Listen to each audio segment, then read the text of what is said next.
I remember the night society decided to be cruel.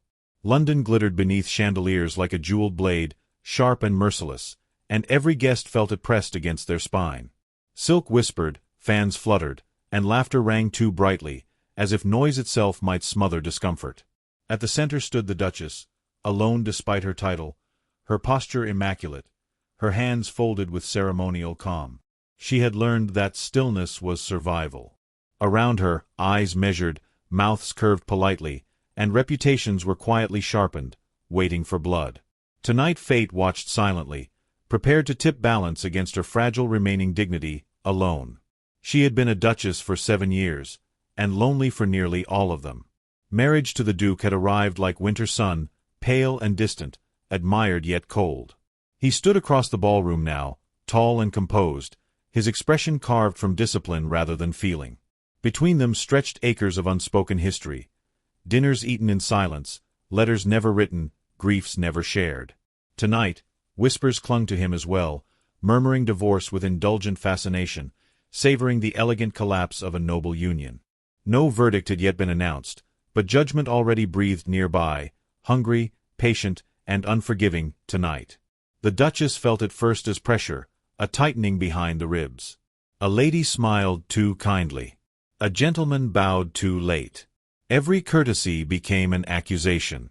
When the orchestra swelled, she nearly welcomed the noise, for it drowned the soft hissing of names behind gloved hands.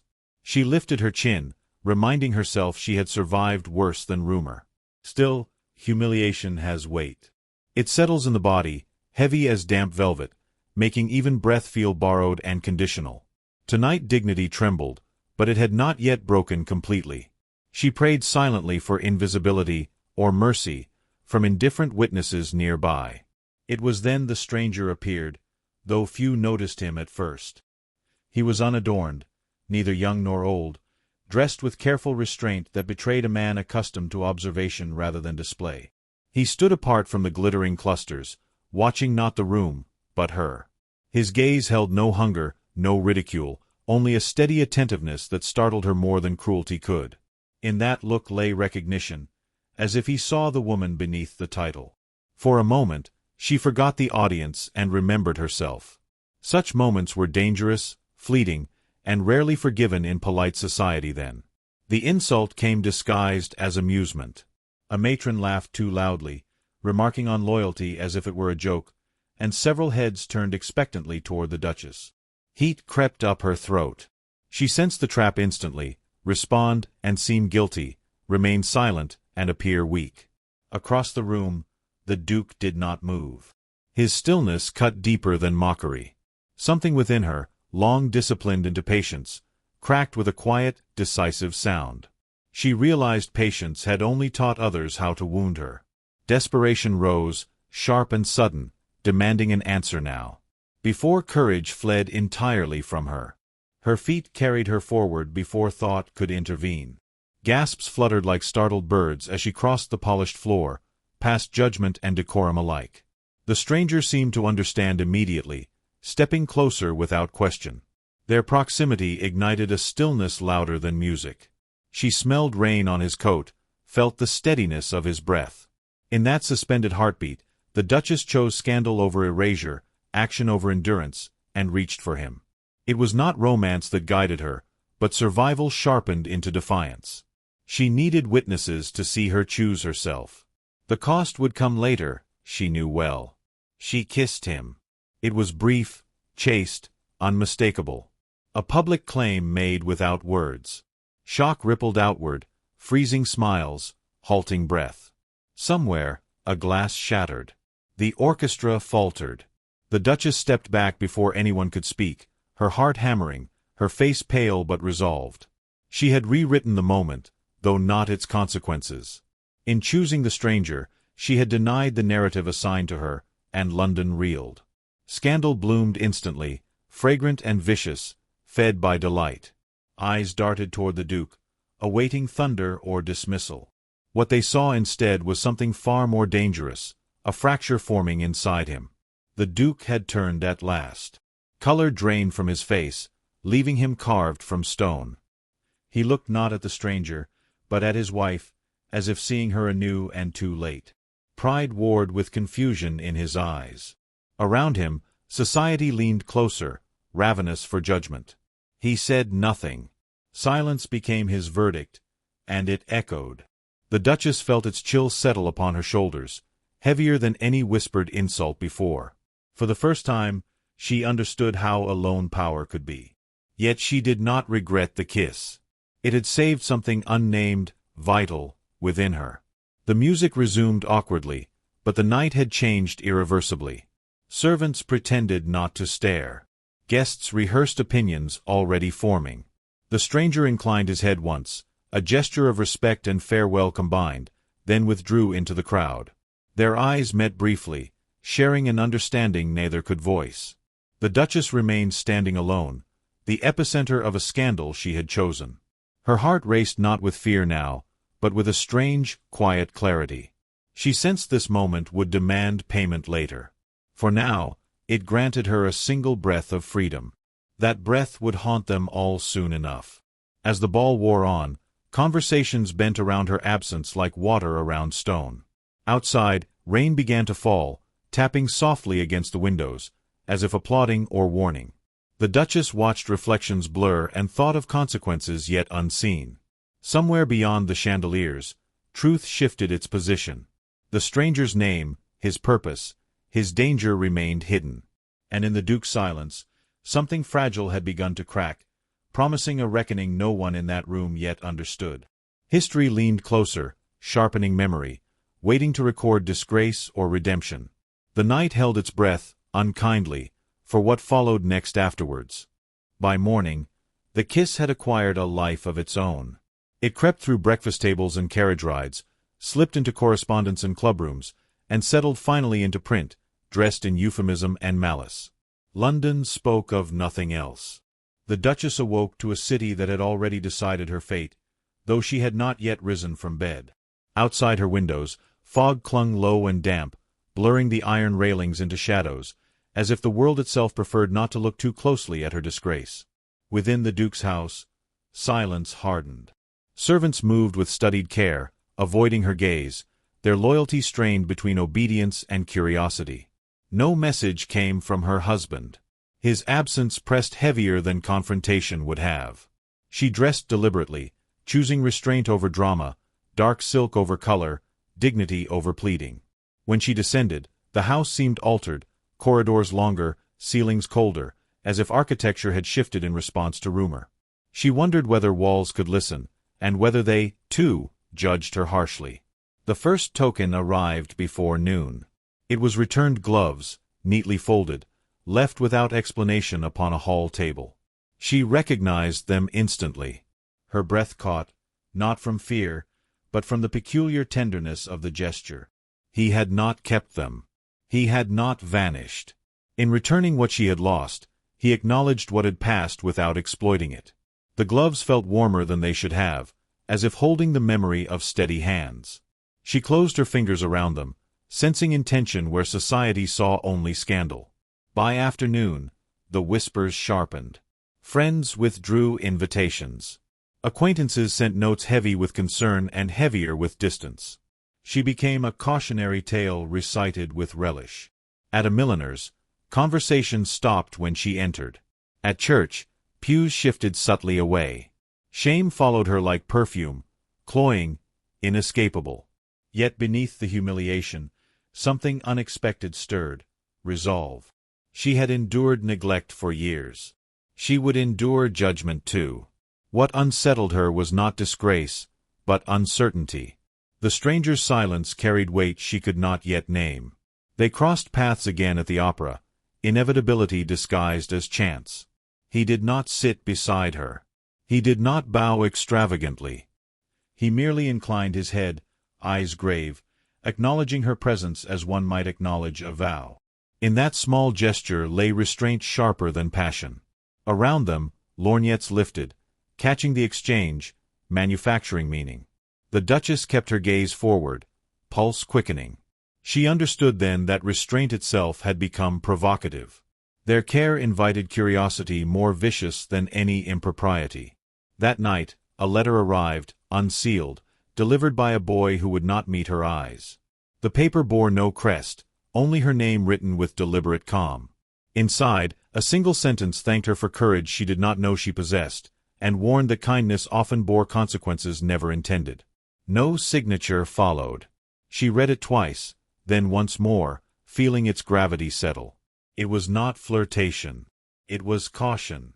Someone, somewhere, was afraid for reasons not yet spoken aloud. The Duke returned home 2 days later, accompanied by Frost. He addressed household matters, consulted solicitors, and avoided his wife with surgical precision. When at last they shared a room, it was brief, formal, devastating. He spoke of propriety, of irreparable damage, of steps that must be taken. She listened without interruption, her expression composed.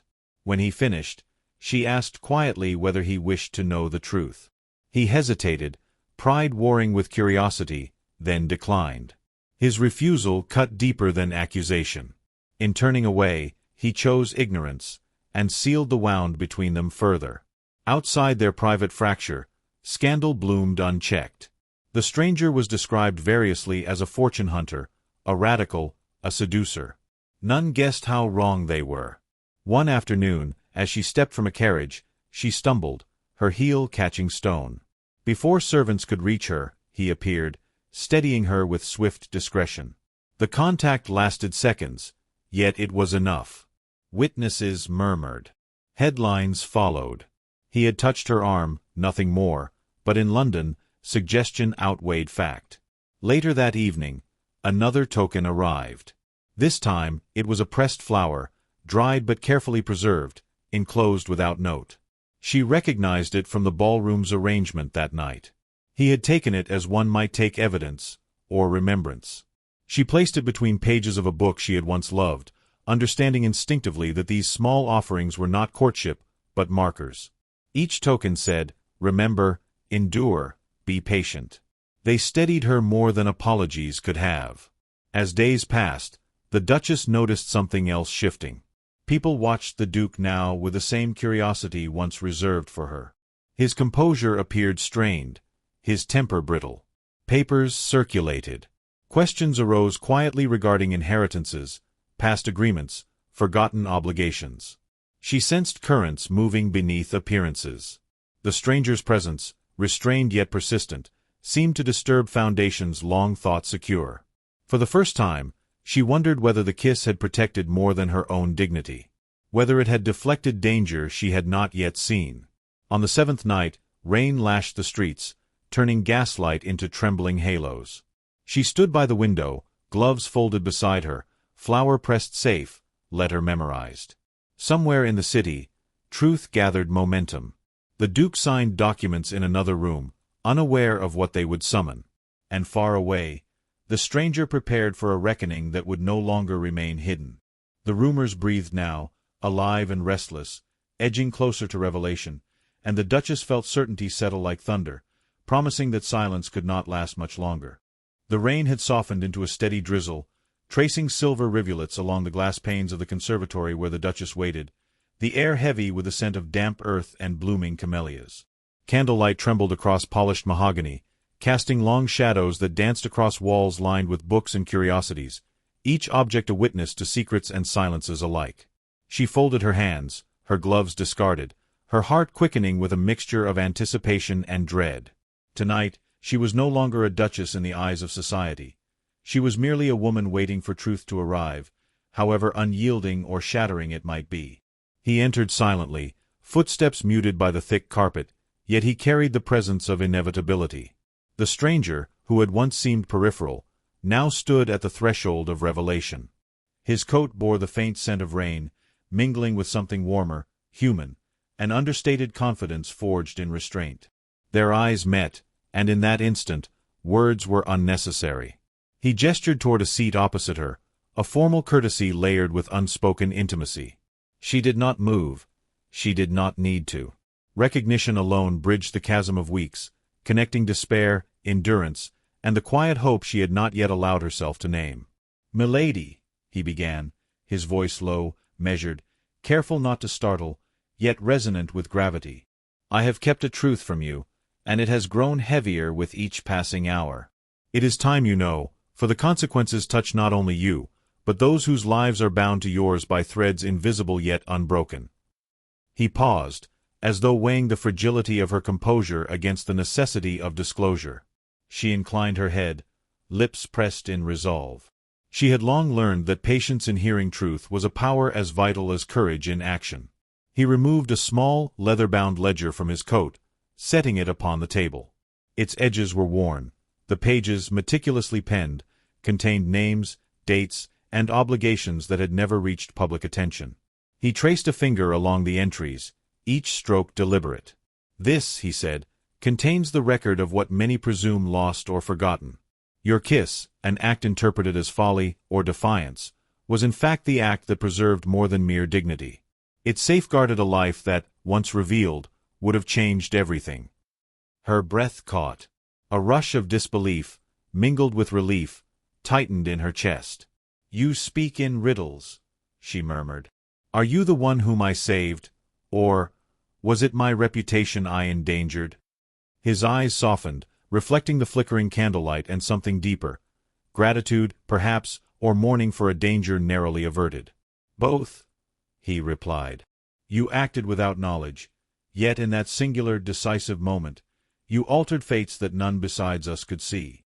The Duke, your husband, is unaware, still ensnared by pride, but soon he will learn what has truly occurred." The weight of his words settled, heavy as storm clouds, pressing against the fragile structure of her composure. She traced the rim of her teacup absent-mindedly, seeking steadiness. "And this, stranger," she whispered, "you claim to have been caught in my act, yet how could such secrecy remain untouched?"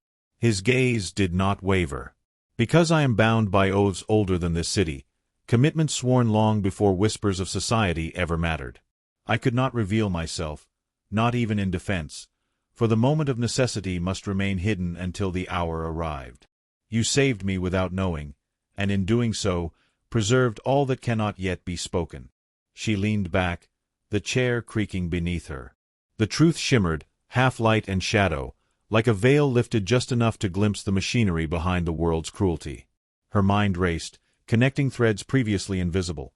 The returned gloves, the pressed flower, the unmarked letters, all small markers, each a signpost of caution, of care. It was no game.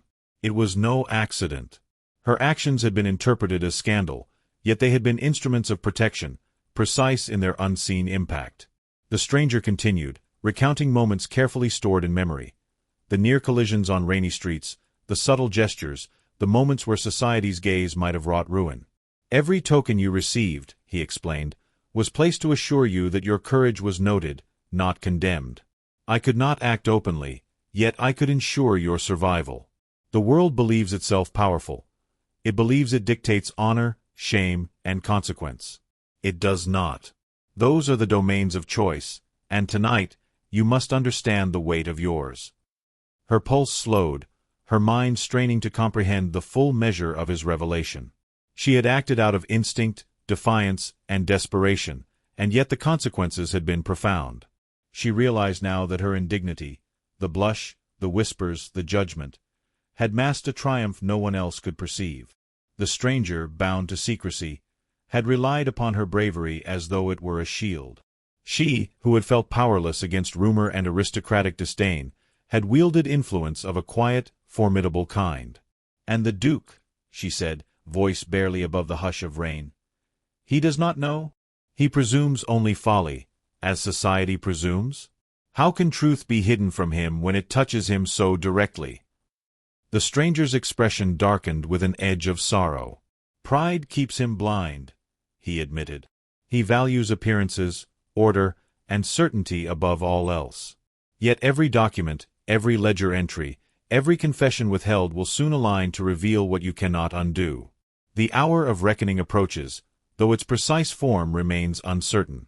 Your courage, your singular act, has delayed catastrophe, yet it cannot prevent consequence indefinitely." The Duchess felt the weight of inevitability settle around her shoulders like a heavy cloak. She considered the Duke, distant yet central to her life, and wondered how he would bear the revelation when it arrived. Shame, she realized, was temporary. Truth was enduring. The stranger had shown her the architecture of consequence, and within it, the power of an unplanned, courageous choice. She understood now that scandal had been a veil. What lay beneath was far more complex, far more dangerous, far more necessary. The stranger rose, signaling the conversation's nearing conclusion, though the air remained charged with anticipation. "I leave you now," he said quietly, "so that your mind may hold these truths in solitude. Consider what you have wrought without knowledge, and prepare for what must soon be revealed." The Duke, the household, and society at large are all poised at the edge of understanding. You are not yet safe, yet neither are you culpable. Remember this, and be resolute. He moved to the door, lingering a moment in the candlelight, the weight of unspoken histories pressing down on them both. The Duchess remained seated, heart thrumming with a mix of fear and clarity. The room seemed to breathe with her, walls closing, then expanding, as though echoing her newly discovered understanding. Every whisper of rain, every shadow cast by flickering candlelight, carried meaning she had never known to seek. The ledger lay before her, a testament to hidden worlds, quiet courage, and lives intertwined beyond visible comprehension. She traced the edge of its leather binding, as if to ground herself in the tangible, while the immensity of revelation hung in the air like a storm waiting to break. Outside, the rain intensified, drumming against glass with a rhythm both urgent and indifferent. Somewhere beyond the conservatory, in corridors and offices and drawing rooms, the machinery of consequence began to move. The Duke, still ignorant of the full measure, prepared unknowingly for a confrontation that would challenge pride, perception, and the very definition of honor. The stranger's secret, now revealed to her, was a spark set to ignite a chain reaction, unseen by those who measured only appearances. She rose, folding gloves once more, collecting the pressed flower, the unsealed letters, the tokens of subtle devotion and caution. Her reflection in the window showed a woman altered, not by gossip or humiliation, but by the comprehension of power she had exercised unknowingly. Courage, she realized, had been hers all along. Yet the world outside would demand reckoning, and the Duke, her husband, her judge, her witness, would soon encounter the truth in its most explosive form. She exhaled slowly, knowing the balance of dread and revelation could not be postponed much longer, and that her life, her marriage, and perhaps her very survival now depended upon the hour when hidden truths collided with pride. The candles flickered one final time, casting the ledger's shadow across the polished floor, a silent reminder that what had been concealed would no longer remain so, and that the next step, inevitable, irreversible, was about to be taken. The day arrived like a storm breaking over the city, heavy clouds draped across the skyline, and rain tracing the outlines of stone terraces as if the heavens themselves sought to witness the unraveling of dignity and pride. Inside the Duke's study, papers lay scattered across a polished desk, ink still drying, the room perfumed faintly with candle smoke and the chill of anticipation. The Duchess entered with deliberate composure, each footstep echoing softly against the hardwood, gloves removed, hair arranged simply yet elegantly, as if to proclaim that she stood neither as accused nor supplicant, but as a woman prepared to face judgment in full awareness of her own truth. The Duke sat rigid in a high-backed chair, his posture a lattice of tension and authority. Every detail of his demeanor spoke of inherited discipline, shoulders squared, jaw set, eyes that sought control over both room and outcome. Yet in the flicker of candlelight, shadows betrayed him. Lines of strain etched across his forehead, slight tremors at the corners of his mouth, the faint twitch of a hand betraying a pulse that no facade could conceal. Pride, long his armor, had begun to falter under the weight of facts withheld too long.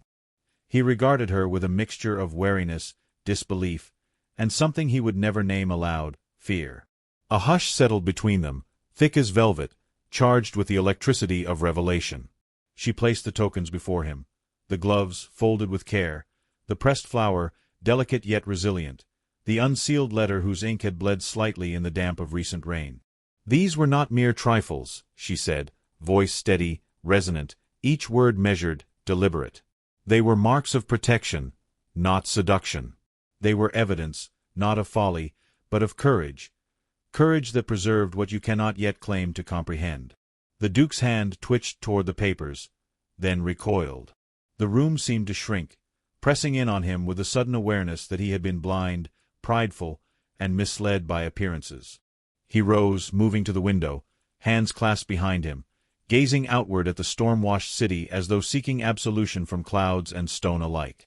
"You speak as though I am ignorant," he said, voice low, controlled, yet tremulous at the edges. "And perhaps I have been. I measured the world in rules, in appearances, in the judgments of those who will never bear the consequences of truth. And yet here I stand, confronted with the undeniable." His eyes, dark and storm-tossed themselves, met hers at last, raw and searching. "Explain, then, what I have failed to see. Spare no nuance, for silence has done its damage already." She recounted everything. The night of the kiss, the interventions the stranger had made, the ledger that preserved unspoken truths, the careful acts of protection hidden beneath scandal. Each word drew the Duke closer to understanding, though comprehension did not erase the sting of misplaced pride. He listened, a man stripped of pretense, forced to reconcile the pride that governed him with the vulnerability that reality imposed. Shadows flickered across his face as realization dawned. She had acted not for herself alone, nor for defiance, but for the preservation of life, of honor, of outcomes unseen. When the final detail emerged, the stranger's concealed identity and oath, he staggered, as if the revelation were physical weight pressing upon his shoulders. "And all this," he breathed, voice breaking, "I presumed betrayal. I presumed scandal. I presumed shame." His knees bent slightly, then, as if the room's gravity had shifted, and he fell to one, then both knees upon the polished floor. Not in supplication to her, not in theatrical despair, but in the raw, unguarded acknowledgment of error, of misjudgment, of the arrogance of pride undone. His hands rested on the desk, trembling ever so slightly, catching the flicker of candlelight like reflections of inner torment. The Duchess watched him, heart constricted with a mixture of relief and lingering fear that this moment, though clarifying, might still yield consequence. Yet she understood that the truth had displaced the tyranny of rumor and assumption. She moved closer, each step careful, measured, carrying the unspoken authority of a woman who had endured scandal, shame, and uncertainty, and emerged aware of her own resilience.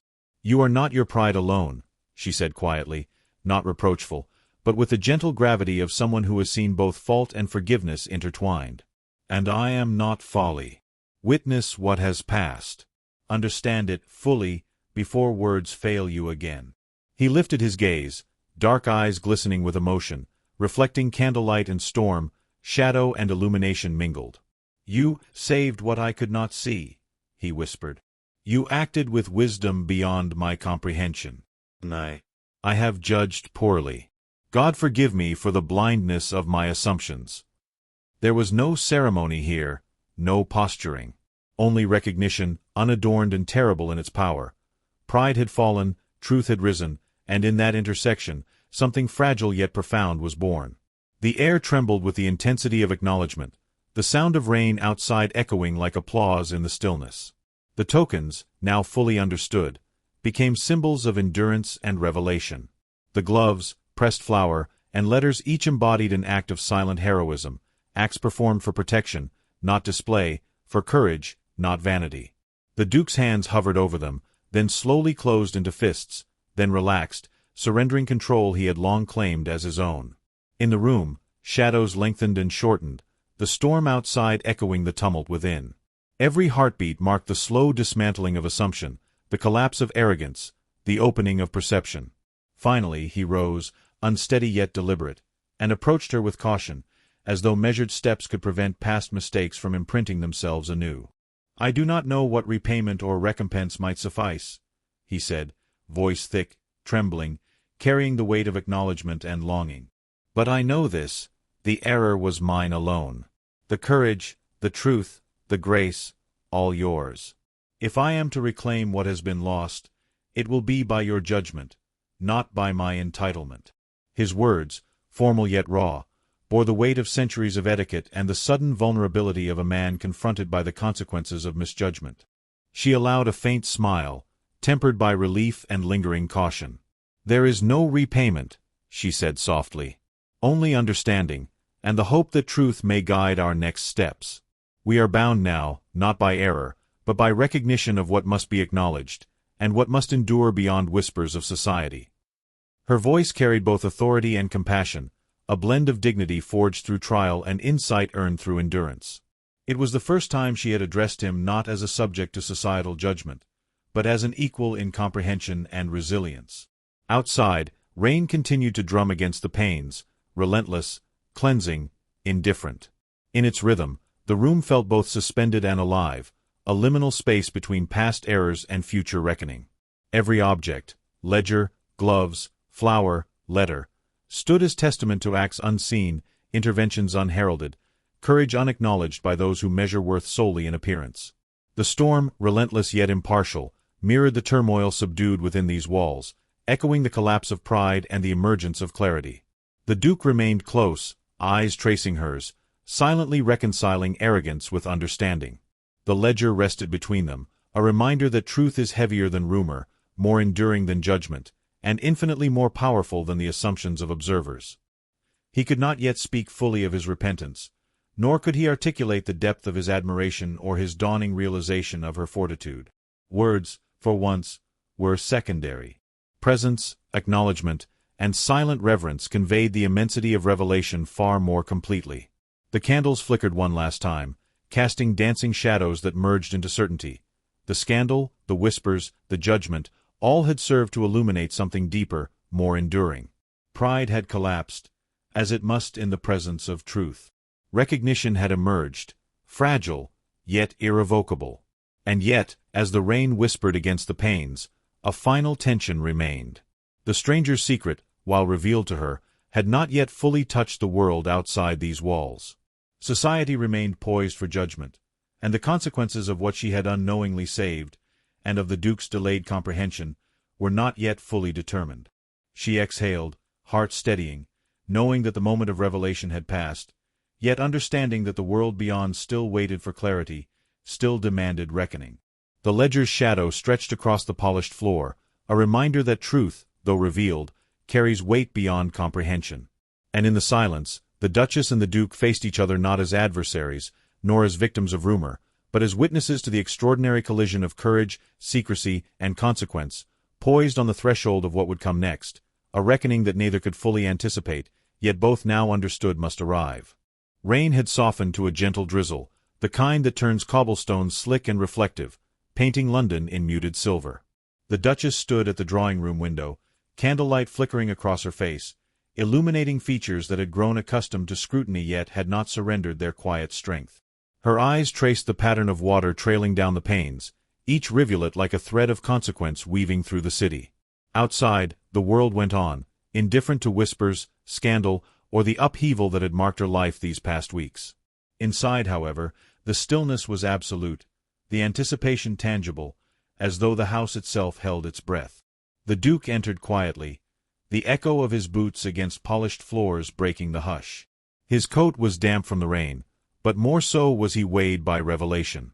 Pride had collapsed, yes, but that collapse left him unsteady, raw, a man confronted by the breadth of his own misjudgment. He did not immediately speak. Instead, he observed her, noting how she carried herself, how the tokens of the stranger's subtle interventions rested neatly within her reach, the gloves, the pressed flower, the letter whose ink had faded just slightly in damp air.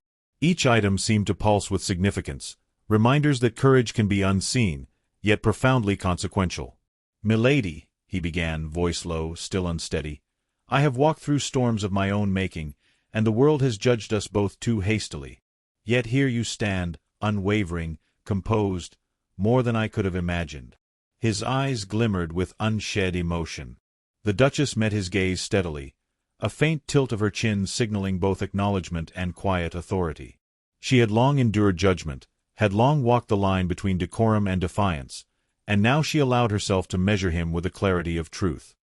He took a slow step toward her, then another, mindful of propriety yet unable to restrain the pull of realization. "What I presumed as betrayal," he continued, voice catching, "was in truth an act of preservation, of life, of honor, and of futures unseen.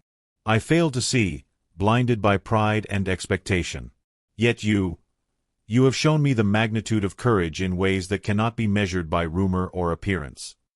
His hand hovered near the ledger, then retreated, a gesture of hesitation that mirrored the war within him.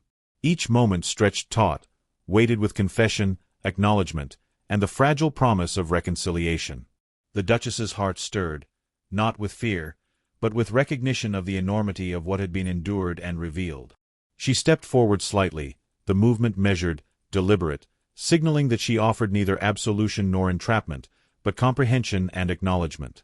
"The world will never understand what has been saved," she said, voice steady, resonant. "It will speak only of scandal and whispers. Yet we know, and that knowledge is ours alone. In your pride, you have learned humility. In my defiance, I have learned the scope of what may be preserved without a claim." Her words, carefully chosen, landed like stones cast across still water, ripples reaching into the far corners of the room and of his conscience. He nodded, swallowing hard, as though each word she spoke cleared the weight from his chest, yet replaced it with something denser: responsibility, understanding, and awe. "And the stranger?" he asked softly, almost as if daring not to voice the question. "What of him?" "The one whose presence shaped these events unseen." The Duchess's eyes flicked briefly to the tokens, then returned to his. "He has fulfilled his purpose," she said simply, "and must fade into obscurity. The acts of courage he performed were not for recognition, but for necessity. And yet, every moment of intervention has brought us to this point. His part is complete, and ours begins anew." Outside, the rain ceased, leaving the city glimmering under gaslight, reflections scattered like jewels across slick stone. The Duke moved closer, hands tentative yet resolute, bridging distance wrought by misunderstanding and pride. Every step felt monumental, each movement a negotiation between years of formality and the sudden intimacy forced by revelation. He reached for her hand, not as a master of title, but as a man humbled, aware of the fragility and strength entwined in the woman before him. Their fingers met lightly, the touch electric yet restrained, an acknowledgment of shared endurance and the truths neither could unsee. "The world will speak of scandal," he murmured, voice a whisper, "but we know the truth. That knowledge, it is more enduring than rumor, more potent than judgment. And in it, we find both reckoning and redemption." She allowed herself a small nod, heart steadying in the certainty that history would not record the courage, the subtle interventions, the delicate, hidden threads that had preserved life and honor alike. Yet she understood that the measure of this moment was not for society to witness, but for them to inhabit fully, with awareness, restraint, and quiet triumph. He drew her closer, gently, formally, yet with a reverence that spoke to the collapse of barriers long erected. "Forgive my blindness, my stubborn adherence to appearances," he said, voice breaking. "For I see now that judgment is meaningless without understanding, and that courage often resides where we least expect it." She met his gaze evenly, the faintest curve of her lips acknowledging both relief and resolve. "We are not absolved by their gaze," she said, "but by the choices we make and the truths we uphold. Let that be our measure henceforth." The candles flickered, shadows stretching across walls lined with books, tokens, and memories, illuminating a scene of quiet reconciliation and the fragile intimacy born of revelation. Each object bore witness, the ledger marking hidden acts of protection, the glove signaling subtle acknowledgement, the flower pressed in patience, the letter conveying warning and respect. The Duke's eyes lingered on these symbols, understanding at last that heroism is rarely public, and that courage can manifest in silence, in subtlety, in acts unseen yet profoundly transformative. A distant roll of thunder punctuated the moment, as if nature itself acknowledged the shift within these walls. The Duke bent slightly, his hand brushing against hers, and in that gesture, the final collapse of pride mingled with the first flicker of trust. He had witnessed the depth of her courage, the unintended consequences of her defiance, and the intricate web of protection wrought by the stranger. The weight of ignorance lifted, replaced by an awareness both humbling and exhilarating. The room held its breath alongside them, the quiet crackle of candle flames echoing the new-found clarity between them. She exhaled slowly, sensing the culmination of weeks of scandal, whispers, and subtle interventions. In her chest, the rhythm of relief and lingering tension beat steadily, a reminder that though revelation had arrived, society's gaze remained poised to judge. Yet she no longer feared it, for she understood that truth and courage need not be witnessed to hold power. Their shared understanding had altered the trajectory of lives, preserved integrity where ruin seemed imminent, and instilled a fragile, luminous hope that what remained unseen might endure where gossip could not reach. He bowed his head slightly, a gesture of humility, and yet within it lay the acknowledgment of respect, admiration, and unspoken affection. "Let the world speak," he said softly. "Let them recount scandal and gossip, for we have borne it already. What endures is truth, and the courage that sustains it. History may never record our acts fully, yet we shall know them, and that is sufficient." She met his gaze, steady and resolute, aware of the immense significance of acknowledgment, of being seen in full and unbroken, and of the quiet dignity that accompanies survival in the face of misconception and peril. Outside, the streets glimmered with residual rain, reflections scattering in fractured light across stone. Inside, the Duchess and the Duke stood together, hands linked lightly, presence shared yet unspoken, a testament to endurance, courage, and the subtle interventions that had carried them through scandal, misjudgment, and peril. The stranger's role, complete, remained unseen by all but them, a shadow of necessity and discretion. Yet in this private acknowledgment, a foundation was laid, fragile, luminous, enduring, upon which new understanding, new trust, and new possibility could be built. She allowed herself a final glance at the tokens, gloves folded, flower pressed, letter resting unread. Each had spoken, silently and without fanfare, of courage, of patience, of protection. And in that quiet observation, she realized that history need not record heroism to validate it. The room, the rain-soaked city beyond, the flickering candles, all bore witness in their own way, preserving a truth that, while invisible to many, would endure forever in memory and consequence. The Duke squeezed her hand gently, and she felt the weight of all that had passed and all that would follow, knowing that the true reckoning, the collision of pride, courage, and consequence, was not yet fully complete, though the moment had arrived to stand together and face whatever history, whispers, and future choices would demand.